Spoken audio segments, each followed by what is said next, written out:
Book Talk for Coraline, or Coraline, depending on how you pronounce it, by Neil Gaiman. This book was written in 2002. Coraline's family moves to a new house that's kind of spooky. Actually, it's really spooky. Her parents are too busy to play with her, so she has to entertain herself. So she decides to explore the spooky house that she lives in. One day she finds a locked door. Now, you and I would go, spooky house, locked door, don't open it. Not Coraline. Coraline. Can't even say it. Book Talk for Coraline by Neil Gaiman. This was written in 2002. Coraline's family moves into a new house that's kind of spooky. Actually, it's really spooky. Her parents are too busy to play with her, so she has to entertain herself. So she decides to explore the house. She finds a locked door. Now you and I would know if we're in a spooky house and we find a locked door, we don't try to open the door, right? Not Coraline. She decides to go through the door, and what she finds on the other side is a house just like hers, but not really.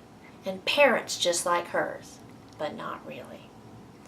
Will Coraline ever want to go home again? Will Coraline ever be able to go home again? Let's just read a couple pages. This has the occasional picture at the beginning of chapters, but it's not as often as some of the other books. They're good pictures though. Page 1. Coraline discovered the door a little while after they moved into the house. It was a very old house. It had an attic under the roof and a cellar under the ground and an overgrown garden with huge trees in it. Coraline's family didn't own all of the house. It was too big for that. Instead, they owned part of it. There were other people who lived in the old house. Miss Spink and Miss Forcible lived in the flat below Coraline's on the ground floor. So a flat, if you're in London, a flat is the like an apartment, the first apartment level and the second apartment level. In England, they would call those flats. With a number of aging Highland Terriers who had names like Hamish and Andrew and Jock, their dogs.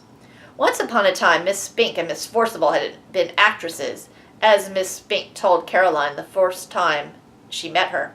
You see, Coraline, Miss Spink said, getting Coraline's name wrong. Oh, both me and Miss Forcible were famous actresses in our time. We trod the boards, lovey. Oh, don't let Hamish eat the fruitcake, or he'll be up all night with his tummy. It's Coraline, not Caroline. Coraline, said Coraline. In the flat above Coraline's under the roof was a crazy old man with a big mustache. He told Coraline that he was training a mouse circus. He wouldn't let anyone see it. One day, little Caroline, when they are all ready, everyone in the whole world will see the wonders of my mouse circus. You ask me why you cannot see it now? Is that what you asked me? No, said Coraline quietly, and I asked you not to call me Caroline. It's Coraline. The reason you cannot see the mouse circus, said the man upstairs, is that the mice are not ready yet. Rehearsed. Also, they refuse to play the songs I've written for them. All the songs I've written for the mice to play go oompa, oompa. But the mice will only play toodle-oodle, like that. I'm thinking of trying them on different types of cheese. Sort of strange, right?